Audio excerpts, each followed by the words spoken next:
Hello everyone, welcome back to our YouTube channel. तो आज की इस क्लास में मैं फिर से आप लोगों के लिए क्लास 12 साइकोलॉजी का बहुत ही शानदार मॉडल पेपर लेकर आ चुका हूं। जी हाँ, तो आज की इस क्लास में मैं आपको एक और मॉडल पेपर कवर कराऊंगा। इससे पहले मैंने आपको बहुत सारे मॉडल पेपर कवर करा चुके हैं और जैसा कि मैंने आपको बताया कि मैं जितने भी क्लासेस लेके आ रहा हूँ आपको सारे क्लास को करना जरूरी है। जी हाँ, क्योंकि मैं क्लास के थ्रू आपका जितना भी क्वेश्चन कवर कराता हूँ ये सारा क्वेश्चन 2023 बोर्ड एग्जाम के लिए गेस्ट क्वेश्चन है। जी हाँ, यानी यहाँ से आपको बहुत सारे क्वेश्चन बोर्ड एग्जाम में देखने को मिलेगा। जी हाँ, तो आपको बिल्कुल भी एक भी क्लास को स्किप नहीं करना है और आपके जितने भी फ्रेंड्स हैं साइकोलॉजी क्लास के लिए इधर उधर भटक रहे हैं तो आपको लिंक को शेयर कर देना है ताकि वो भी क्लास को कर सके। जी हाँ, क्योंकि मैं आप सबके लिए क्लास में उन सभी क्वेश्चन को लेके आता हूं जो आपको बोर्ड एग्जाम में पूछने के चांसेस है। जी हाँ, तो आपको किसी भी हाल में क्लास को स्किप नहीं करना है, आपको क्लास को शुरू से लेकर आखिर तक देखना है। और जैसा कि मैं आपको यहाँ पे जो क्लास पे क्वेश्चन कवर कराता हूँ मैं आपको यहाँ पे ऑब्जेक्टिव टाइप क्वेश्चन कवर कराता हूँ। जी हाँ, और आप लोग अगर सब्जेक्टिव का क्वेश्चन आंसर चाहते हैं तो मैंने डिस्क्रिप्शन में टेलीग्राम का लिंक दे दिया, तो आप लोग डिस्क्रिप्शन में टेलीग्राम के लिंक को क्लिक करके जुड़ जाइए। मैं वहाँ पे टेलीग्राम में आपको प्रोवाइड करा देता हूँ। तो बिना टाइम को वेस्ट किए हम लोग क्लास की ओर चलेंगे और आपको अगर क्लास अच्छी लगे तो आपको लाइक कर देना और अपने दोस्तों में आपको शेयर भी कर देना है। चलिए तो क्वेश्चन नंबर 1 का राइट आंसर बताइए कौन सा ऑप्शन करेक्ट होगा। बुद्धि विषय पर शोध कार्य करने वाले पहले मनोवैज्ञानिक थे। जी हाँ, तो पहले मनोवैज्ञानिक कौन थे जिन्होंने बुद्धि विषय पर शोध कार्य किया था सबसे पहले। तो यहाँ पे 1 का राइट आंसर कौन सा हो जाएगा। Very good, option number D आ रहा है तो बिल्कुल करेक्ट हो जाएगा, नहीं बी ने थे। चलिए आप क्वेश्चन नंबर 2 को देखिए क्या बोला जा रहा है 2 में। वैयक्तिक विभिन्नता यानी इंडिविजुअल डिफरेंस का तात्पर्य होता है। जी हाँ, तो क्या होता है वैयक्तिक भिन्नता का तात्पर्य। तो यहाँ पे 2 का ऑप्शन नंबर सी बिल्कुल करेक्ट हो जाएगा, नहीं क तथा ख दोनों हो जाएगा, नहीं व्यक्तियों के व्यवहार पैटर्न में विभिन्नता से, उसके बाद यहाँ पे व्यक्तियों की विशेषताओं में अंतर से। यहाँ पे ऑप्शन नंबर सी इसलिए करेक्ट हो जाएगा, क और ख दोनों। चलिए तो आप देख लेंगे नेक्स्ट क्वेश्चन क्वेश्चन नंबर 3 और आप लोग क्लास के लास्ट तक इसी तरह आंसर बताते चलेगा कौन सा करेक्ट होगा। अब देख लीजिए क्वेश्चन नंबर 3 में क्या बोला जा रहा है। बुद्धि एक सार्वभौम क्षमता है, किसने कहा है। जी हाँ, तो ये बात किसने कहा है कि बुद्धि एक सार्वभौम क्षमता है। तो 3 का ऑप्शन में बी बिल्कुल करेक्ट हो जाएगा, वैक्सलर ने कहा है। अब देख लीजिए क्वेश्चन नंबर 4 क्या बोला जा रहा है। स्पीयरमैन के अनुसार बुद्धि में कितने तत्व होती है। जी हाँ, तो बुद्धि में कितने तत्व होते हैं स्पीयरमैन के अनुसार। तो 4 का ऑप्शन नंबर डी बिल्कुल करेक्ट हो जाएगा, नहीं 2 तत्व होते हैं। चलिए आप क्वेश्चन नंबर 5 देख लीजिए क्या बोला जा रहा है। किसने बुद्धि का त्रितत्वीय सिद्धांत प्रतिपादित किया। जी हाँ, तो किसने किया है। 5 का ऑप्शन नंबर ए बिल्कुल करेक्ट हो जाएगा, नहीं स्टर्नबर्ग ने। चलिए आप देख लेंगे नेक्स्ट क्वेश्चन क्वेश्चन नंबर 6 और आप लोग कमेंट बॉक्स में राइट आंसर बताइए कौन सा करेक्ट होगा 6 का। सर्वप्रथम बुद्धि परीक्षण की शुरुआत किसने की। जी हाँ, तो किसने की थी सबसे पहले बुद्धि परीक्षण की शुरुआत। तो 6 का ऑप्शन नंबर सी बिल्कुल करेक्ट हो जाएगा, जी हाँ बीने ने की थी। अब क्वेश्चन नंबर 7 को देख लीजिए क्या बोला जा रहा है। इनमें से कौन शाब्दिक परीक्षण नहीं है। जी हाँ, तो कौन यहाँ पे शाब्दिक बुद्धि परीक्षण नहीं है। तो 7 का ऑप्शन नंबर सी बिल्कुल करेक्ट हो जाएगा, नहीं ए एवं बी दोनों ये क्या है शाब्दिक बुद्धि परीक्षण नहीं है। चलिए आप क्वेश्चन नंबर 8 को देख लीजिए क्या बोला जा रहा है। आगमनात्मक तर्कन को किसने बुद्धि का एक कारक माना है। जी हाँ, तो किसने माना है। तो 8 का right answer option number B हो जाएगा, यानी थर्स्टन ने माना है। चलिए आप क्वेश्चन नंबर 19 देख लेंगे 9 देख लेंगे क्या बोला जाए क्वेश्चन नंबर 9 में और आप लोग कमेंट बॉक्स में राइट आंसर बताइए कौन सा करेक्ट होगा। जिन व्यक्तियों की बुद्धि लब्धि 90 से 100 के बीच होती है उन्हें कहते हैं। जी हाँ, तो उन्हें क्या कहते हैं। तो ऑप्शन नंबर सी करेक्ट हो जाने सामान्य यानी नॉर्मल कहते हैं। अब क्वेश्चन नंबर 10 को देख लीजिए क्या बोला जाए क्वेश्चन नंबर 10 में। बुद्धि के पास मॉडल को किसने प्रस्तावित नहीं किया है। जी हाँ, तो किसने नहीं किया है वो आपको बताने हैं। तो 10 का right answer option number D हो जाएगा, नहीं बीने ने नहीं किया है। अब क्वेश्चन नंबर 11 को देख लीजिए क्या बोला जा रहा है। बीने तथा साइमन ने बुद्धि मापने के लिए सर्वप्रथम परीक्षण बनाया। जी हाँ, तो कब बनाया था सबसे पहले। तो 11 का ऑप्शन नंबर बी करेक्ट हो जाएगा, नहीं 1905 में बनाया था। चलिए आप देख लेंगे नेक्स्ट क्वेश्चन क्वेश्चन नंबर 12 और आप लोग राइट आंसर बताइए क्वेश्चन नंबर 12 का कौन सा ऑप्शन करेक्ट होगा। किसने कहा जन्म कर्म व्यक्तित्व का निर्धारक है। जी हाँ, तो एक बात किसने कहा है। तो 12 का right answer option number D correct हो जाएगा, नहीं एडलर ने। चलिए आप देख लेंगे नेक्स्ट क्वेश्चन क्वेश्चन नंबर 13 क्या बोला जाए 13 में। तो यहाँ पे राइट आंसर कमेंट बॉक्स में बताइए कौन सा ऑप्शन करेक्ट होगा। टीएटी व्यक्तित्व मापन किस प्रकार का परीक्षण है। जी हाँ, तो किस प्रकार का परीक्षण है। तो 13 का ऑप्शन नंबर डी बिल्कुल करेक्ट हो जाएगा, जी हाँ प्रक्षेपी परीक्षण है। चलिए आप क्वेश्चन नंबर 14 देख लीजिए क्या बोला जा रहा है 14 में। तनाव उत्पन्न करने वाले कारक को कहते हैं। जी हाँ, तो क्या कहते हैं जो तनाव उत्पन्न करते हैं। तो 14 का ऑप्शन नंबर बी बिल्कुल करेक्ट हो जाएगा, जी हाँ प्रतिबलक कहते हैं। चलिए आप क्वेश्चन नंबर 15 देख लीजिए क्या बोला जा रहा है। प्रसिद्ध मनोवैज्ञानिक हंस सेली संबंधित है। जी हाँ, तो वह किससे संबंधित है। तो 15 में ऑप्शन नंबर बी बिल्कुल करेक्ट हो जाएगा, नहीं तनाव के अध्ययन के क्षेत्र से संबंधित है। चलिए तो आप देख लीजिए क्वेश्चन नंबर 16 क्या बोला जाए 16 में। वेरी गुड, तो आंसर बताइए कौन सा ऑप्शन करेक्ट होगा। जब नकारात्मक घटनाओं से प्रतिबल की उत्पत्ति होती है तो उसे क्या कहा जाता है। जी हाँ, तो उसको क्या कहा जाता है। तो 16 का ऑप्शन नंबर ए बिल्कुल करेक्ट हो जाएगा, नहीं डिस्ट्रेस कहा जाता है। चलिए आप क्वेश्चन नंबर 17 देख लीजिए, क्या बोला जा रहा है इसमें। प्राथमिक मूल्यांकन के संप्रत्यय को किसने प्रतिपादित किया। जी हाँ, तो किसने प्रतिपादित किया है। 17 का ऑप्शन नंबर डी बिल्कुल करेक्ट हो जाएगा। जी हाँ, लेजारस ने किया है। चलिए आप क्वेश्चन नंबर 18 देख लीजिए, क्या बोला जा रहा है 18 में। Very good. किसके अनुसार अप्रबंधित कार्य तनाव उत्पन्न करता है। जी हाँ, तो किसके अनुसार, तो 18 में ऑप्शन नंबर बी बिल्कुल करेक्ट हो जाएगा। जी हाँ, राइस के अनुसार। चलिए आप देख लेंगे नेक्स्ट क्वेश्चन नंबर 19, क्या बोला जाए 19 में। निम्नलिखित में कौन प्रतिबल का एक स्रोत नहीं है। जी हाँ, तो कौन एक प्रतिबल का एक स्रोत नहीं है, तो 19 का ऑप्शन नंबर ए करेक्ट हो जाएगा। पारिवारिक सहयोग। चलिए आप क्वेश्चन नंबर 20 देखिए, क्या बोला जा रहा है। स्ट्रेस शब्द की उत्पत्ति किस भाषा से हुई है। जी हाँ, कौन से भाषा से हुई है स्ट्रेस की उत्पत्ति, तो 20 का ऑप्शन नंबर सी बिल्कुल करेक्ट हो जाएगा। जी हाँ, लैटिन भाषा से हुई है। चलिए आप क्वेश्चन नंबर 21 देख लीजिए, क्या बोला जा रहा है। निम्नलिखित में कौन मनोवैज्ञानिक प्रतिबल नहीं है। जी हाँ, कौन मनोवैज्ञानिक प्रतिबल नहीं है। जी हाँ, यहाँ पे 21 का ऑप्शन नंबर बी करेक्ट हो जाएगा, नहीं ग्रीक। चलिए आप देख लेंगे नेक्स्ट क्वेश्चन नंबर 22, क्या बोला जाए 22 में। Very good. यहाँ पे जितनी बच्चे क्लास में जुड़े हुए हैं तो क्लास के साथ साथ आंसर बता दीजिएगा कौन सा करेक्ट होगा। निम्नांकित में किसने प्रतिबल एवं स्वास्थ्य के संबंध पर बल दिया है। जी हाँ, तो किसने दिया है, तो यहाँ पे 22 का ऑप्शन नंबर डी बिल्कुल करेक्ट हो जाएगा। जी हाँ, सेली ने। चलिए आप यहाँ पे देख लीजिए क्वेश्चन नंबर 23, क्या बोला जा रहा है। प्रतिबल के विपरीत अवस्था है। जी हाँ, तो प्रतिबल के विपरीत अवस्था क्या है, तो 23 का ऑप्शन नंबर ए बिल्कुल करेक्ट हो जाएगा। जी हाँ, क्या हो जाएगा, शिथिलीकरण। आप देख लीजिए क्वेश्चन नंबर 24, क्या बोला जा रहा है। निम्नलिखित में से कौन सामाजिक प्रतिबल है। जी हाँ, तो कौन सा सामाजिक प्रतिबल है, तो 24 का ऑप्शन नंबर सी करेक्ट हो जाएगा, विवाह विच्छेद। चलिए आप देख लेंगे नेक्स्ट क्वेश्चन नंबर 25 और राइट आंसर कमेंट बॉक्स में आप लोग बताइए कौन सा ऑप्शन 25 का करेक्ट होगा। विश्व स्वास्थ्य संगठन यानी WHO द्वारा मानसिक बीमारी के वर्गीकरण की पद्धति है। जी हाँ, कौन सी पद्धति है, तो 25 का ऑप्शन नंबर कौन सा करेक्ट हो जाएगा, यानी बी करेक्ट हो जाएगा। जी हाँ, ICD। चलिए आप देख लीजिए क्वेश्चन नंबर 26, क्या बोला जाए 26 में। निम्न में से कौन व्यक्तित्व विशेषता है। जी हाँ, कौन व्यक्तित्व विशेषता है, तो 26 का ऑप्शन नंबर कौन सा हो जाएगा, डी बिल्कुल करेक्ट हो जाएगा, नहीं बुद्धि। चलिए आप क्वेश्चन 27 देख लीजिए, क्या बोला जा रहा है। मनोवैज्ञानिकों ने सुबह के कितने पक्षों की चर्चा की है। जी हाँ, तो कितने पक्षों की चर्चा की है, तो 27 का ऑप्शन नंबर एक करेक्ट हो जाएगा, नहीं 7। चलिए आप क्वेश्चन 28 देखिए, क्या बोला जा रहा है। किसने आत्मसिद्धि की अवधारणा को प्रस्तुत किया। जी हाँ, तो किसने किया है, तो 28 का ऑप्शन नंबर बी बिल्कुल करेक्ट हो जाएगा, नहीं मास्लो ने। चलिए आप क्वेश्चन 29 देख लीजिए। व्यक्तित्व का मनोगत्यात्मक उपागम को किसने प्रतिपादित नहीं किया। जी हाँ, तो किसने नहीं किया है, तो 29 का ऑप्शन नंबर बी बिल्कुल करेक्ट हो जाएगा, नहीं फ्राइड ने नहीं किया है। चलिए आप क्वेश्चन 30 देख लीजिए, क्या बोला जा रहा है। कथानक आत्मबोध परीक्षण है TAT निर्माता कौन है। जी हाँ, तो इसके निर्माता कौन है, तो 30 का ऑप्शन नंबर सी करेक्ट हो जाएगा, नहीं मर्रे एवं मॉर्गन। चलिए आप क्वेश्चन 31 देख लेंगे, क्या बोला जाए 31 में और राइट आंसर कमेंट बॉक्स में बताइए कौन सा ऑप्शन करेक्ट होगा। व्यक्तित्व के दो प्रकारों अर्थात अंतर्मुखी तथा बहिर्मुखी का वर्णन सर्वप्रथम किसने किया है। जी हाँ, तो किसने किया है, तो 31 का ऑप्शन नंबर सी करेक्ट हो जाएगा, नहीं युंग ने किया है। चलिए आप क्वेश्चन 32 देख लीजिए, क्या बोला जा रहा है।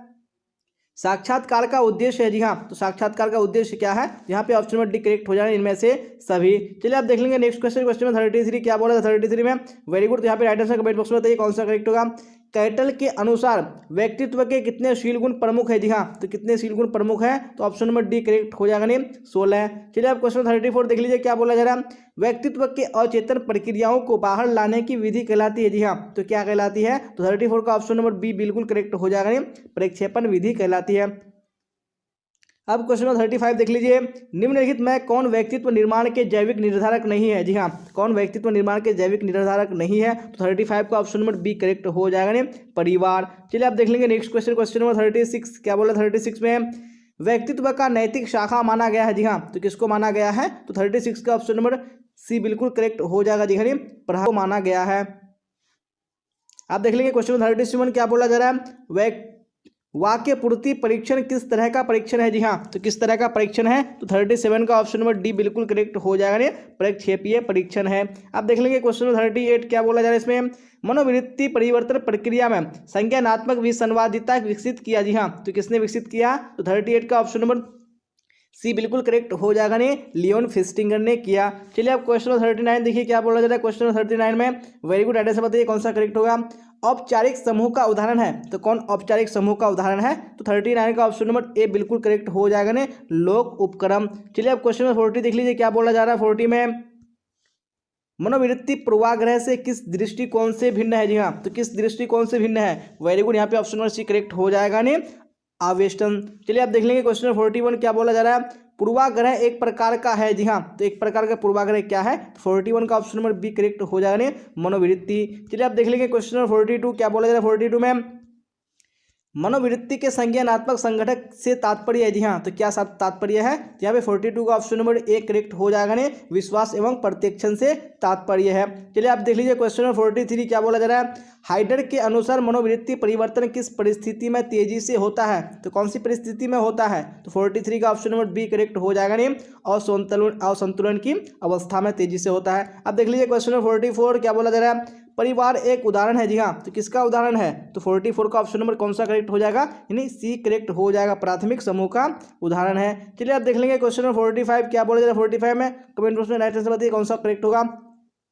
व्यक्ति किस कारण समूह से जुड़ता है? जी हाँ, तो किस कारण समूह से जुड़ता है? तो 45 का ऑप्शन नंबर डी करेक्ट हो जाए उपरोक्त सभी से। आप देख लीजिए क्वेश्चन नंबर 46 क्या बोला जा रहा है, निम्नांकित में से किसका समूह निर्माण में योगदान नहीं होता है? जी हाँ, तो किसका योगदान नहीं होता है? तो 46 का ऑप्शन नंबर डी करेक्ट हो जाएगा नहीं, आत्मसम्मान से। आप देख लीजिए क्वेश्चन 47 क्या बोला जा रहा है, सामाजिक प्रभाव का कौन एक प्रक्रिया नहीं है? जी हाँ, तो कौन एक प्रक्रिया नहीं है? तो 47 का ऑप्शन नंबर सी करेक्ट हो जाएगा नहीं, सामाजिक शर्मा वनयन राइट आंसर हो जाएगा। चलिए आप देख लेंगे क्वेश्चन 48 क्या बोला जा रहा है 48 में, तो कमेंट बॉक्स में राइट आंसर कमेंट बॉक्स बताइए कौन सा करेक्ट होगा। निम्नांकित में से कौन प्राथमिक समूह की विशेषता नहीं है? तो कौन सी विशेषता नहीं है? 48 का ऑप्शन नंबर कौन सा हो जाएगा? वेरी गुड, यानी डी करेक्ट हो जाएगा, बी तथा सी दोनों।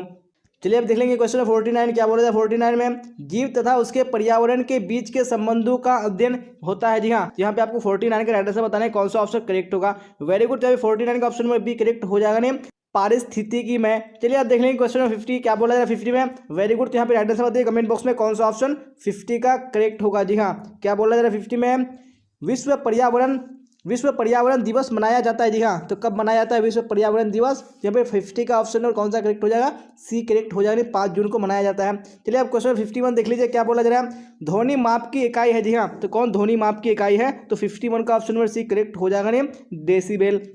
चलिए तो अब देख लेंगे नेक्स्ट क्वेश्चन नंबर 52 क्या बोला जाए 52 में, यहाँ पे राइट आंसर कमेंट बॉक्स में राइट आंसर बताइए कौन सा ऑप्शन करेक्ट होगा।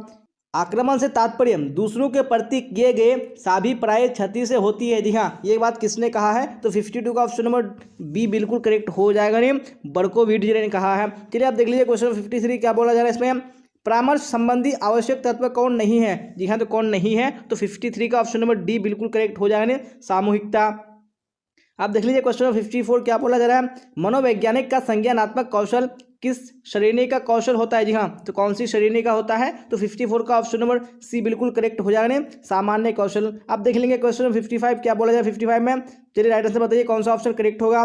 किसके अनुसार बच्चे और सामाजिक व्यवहार क्लासिकी अनुकूलन से सीखते हैं? जी हाँ, तो किसके अनुसार? तो 55 में ऑप्शन नंबर सी करेक्ट हो जाएगा, बेंडूरा के अनुसार। आप देख लीजिए क्वेश्चन नंबर 56 क्या बोला जा रहा है, निम्नांकित में कौन मानसिक विकृति है? जी हाँ, कौन मानसिक विकृति है? तो 56 का ऑप्शन नंबर बी करेक्ट हो जाएगा नहीं, द्विध्रुवीय विकार। आप देख लीजिए क्वेश्चन 57 क्या बोला जा रहा है, डिमेंशिया प्राकोक्स का दूसरा नाम है। जी हाँ, तो डिमेंशिया प्राकोक्स का दूसरा नाम क्या है? तो 57 का ऑप्शन नंबर बी बिल्कुल करेक्ट हो जाएगा नहीं, मनोविदलिता। चलिए आप देख लेंगे क्वेश्चन 58 क्या बोला जाए 58 में, चलिए राइट आंसर बताइए कौन सा करेक्ट होगा। इनमें से कौन असामान्यता के जैविकीय कारण नहीं है? जी हाँ, तो कौन नहीं है? तो 58 का ऑप्शन नंबर डी बिल्कुल करेक्ट हो जाएगा नहीं, आरंभिक पंचन। चलिए देख लीजिए क्वेश्चन 59 क्या बोला जा रहा है, श्रव्य विभ्रम मुख्य रूप से किस विकृति में मिलता है? तो किस विकृति में मिलता है? तो 59 का ऑप्शन नंबर बी बिल्कुल करेक्ट हो जाएगा नहीं, मनोविदलिता में। चलिए आप देख लीजिए क्वेश्चन 60 क्या बोला जा रहा है, क्रिया विशेष की पुनरावृत्ति है। जी हाँ, तो क्या क्रिया विशेष की पुनरावृत्ति है? तो 60 का ऑप्शन नंबर सी करेक्ट हो जाएगा, मनोग्रसित बाध्यता। चलिए देख लेंगे क्वेश्चन 61 क्या बोला 61 में, और कमेंट बॉक्स में राइट आंसर बताइए कौन सा ऑप्शन करेक्ट होगा। LSD निम्नांकित में किस वर्ग की औषध है? जी हाँ, कौन सी वर्ग की औषध है? तो 61 का ऑप्शन नंबर ए बिल्कुल करेक्ट हो जाएगा, विभ्रमोत्पादक राइट आंसर हो जाएगा। चलिए देख लीजिए क्वेश्चन 62 क्या बोला जा रहा है, डोपामाइन की अधिकता से व्यक्ति में किस रोग के उत्पन्न होने की संभावना तीव्र हो जाती है? जी हाँ, तो किस रोग के होने से? तो 62 का ऑप्शन डी करेक्ट हो जाएगा नहीं, मनोविदलिता का। आप देख लीजिए क्वेश्चन 63 क्या बोला जा रहा है, एक ध्रुवीय विषाद का दूसरा नाम है। जी हाँ, क्या इसका नाम है? जी हाँ, तो ऑप्शन में बी बिल्कुल करेक्ट हो जाएगा नहीं, विषादी मनोविकृति। चलिए आप देख लेंगे नेक्स्ट क्वेश्चन। क्वेश्चन में 64 क्या बोला है 64 में, वेरी गुड। यहाँ पे राइट आंसर बताइए कौन सा ऑप्शन करेक्ट होगा। व्यवहार चिकित्सा आधारित होता है, जी हाँ, तो किस पर आधारित होता है, तो 64 का ऑप्शन नंबर सी करेक्ट हो जाएगा नहीं, सीखने के सिद्धांतों पर आधारित होता है। आप देख लीजिए क्वेश्चन में 65, निम्नांकित में से कौन सा कथन सही है, तो कौन सा कथन सही है, तो 65 का ऑप्शन नंबर सी बिल्कुल करेक्ट हो जाएगा नहीं, ए तथा बी दोनों। चलिए आप देख लेंगे नेक्स्ट क्वेश्चन। क्वेश्चन में 66 क्या बोला 66 में, यहाँ पे राइट आंसर कमेंट बॉक्स में बताइए कौन सा ऑप्शन करेक्ट होगा। निम्नांकित में कौन मनोवृत्ति का तत्व नहीं है, जी हाँ, तो कौन मनोवृत्ति का तत्व नहीं है, तो 66 का ऑप्शन नंबर बी करेक्ट हो जाएगा नहीं, स्मृति तत्व है। चलिए आप देख लीजिए क्वेश्चन में 67 क्या बोला जा रहा है, संज्ञानात्मक और संवादित पर किसने अधिक बल डाला है, जी हाँ, तो किसने डाला है, तो 67 का ऑप्शन नंबर सी करेक्ट हो जाएगा नहीं, फेस्टिंगर ने। चलिए देख लीजिए क्वेश्चन में 68 क्या बोला जा रहा है, किसी व्यक्ति की मनोवृत्ति किसी के प्रति अनुकूल से बदलकर प्रतिकूल हो जाती है, तो ये एक उदाहरण है, जी हाँ, तो किसका उदाहरण है, तो 68 का ऑप्शन नंबर ए बिल्कुल करेक्ट हो जाएगा नहीं, और संगत परिवर्तन का। चलिए देख लेंगे नेक्स्ट क्वेश्चन। क्वेश्चन में 69 क्या बोला है 69 में, चलिए तो राइट आंसर कमेंट बॉक्स में बताइए कौन सा करेक्ट होगा। मनोवृत्ति परिवर्तन के द्विस्तरीय संप्रतीय को किसने विकसित किया, जी हाँ, तो किसने विकसित किया है, तो 69 का ऑप्शन नंबर डी करेक्ट हो जाएगा नहीं, एस.एम. मोहसिन ने। अब देख लीजिए क्वेश्चन में 70 क्या बोला जा रहा है, आखिरी क्वेश्चन है आज के इस मॉडल सेट का। किसी समूह में यदि समग्रता बहुत अधिक मात्रा में बढ़ जाती है तो उसका क्या परिणाम होता है, जी हाँ, तो क्या परिणाम होता है, तो 70 का ऑप्शन नंबर ए करेक्ट हो जा रही है, समूह सोच की उत्पत्ति होती है। जी हाँ, तो इसी क्वेश्चन के साथ हम लोगों ने आज का इंपोर्टेंट मॉडल सेट है बिल्कुल कंप्लीट कर लिया है। अगर आपको क्लास अच्छी लगी हो तो आपको लाइक कर देना, अपने दोस्तों में आपको शेयर कर देना है, और जो भी स्टूडेंट इस चैनल पे नए आ रहे हैं चैनल को सब्सक्राइब करके बेल आइकन प्रेस कर लेना है, ताकि जितनी भी क्लासेस हो सबका नोटिफिकेशन आपको टाइम पे मिल सकेगा और टाइम पे क्लास को आप अटेंड कर सकते हैं। जी हाँ, और आप लोग कमेंट बॉक्स में जरूर बताइएगा कि आप लोगों ने 70 क्वेश्चन में कितने क्वेश्चन के आंसर करेक्ट किए हैं। और अभी तक आप लोगों ने टेलीग्राम चैनल पर नहीं जुड़ा है तो लिंक डिस्क्रिप्शन में है, आप लोग को लिंक को क्लिक करके जुड़ जाना है, और मैंने लाइव कमेंट में भी पिन कर दिया, आप वहाँ से भी डायरेक्टली जुड़ सकते हैं। जी हाँ, और आपको वहाँ पे जुड़ जाना है क्योंकि जितनी भी क्लासेस होती है सबका लिंक वहाँ पे डाल दिया था, आप वहाँ से डायरेक्टली क्लास में जुड़ सकते हैं, और जो भी डाउट्स हो जो भी क्वेश्चन हो आप वहाँ से पूछ सकते हैं, वहाँ से पता कर सकते हैं। तो यहाँ तक बने रहने के लिए आप सबका धन्यवाद। फिर मिलेंगे हम लोग अगली क्लास में। Till then bye bye, tata, see you on the next class.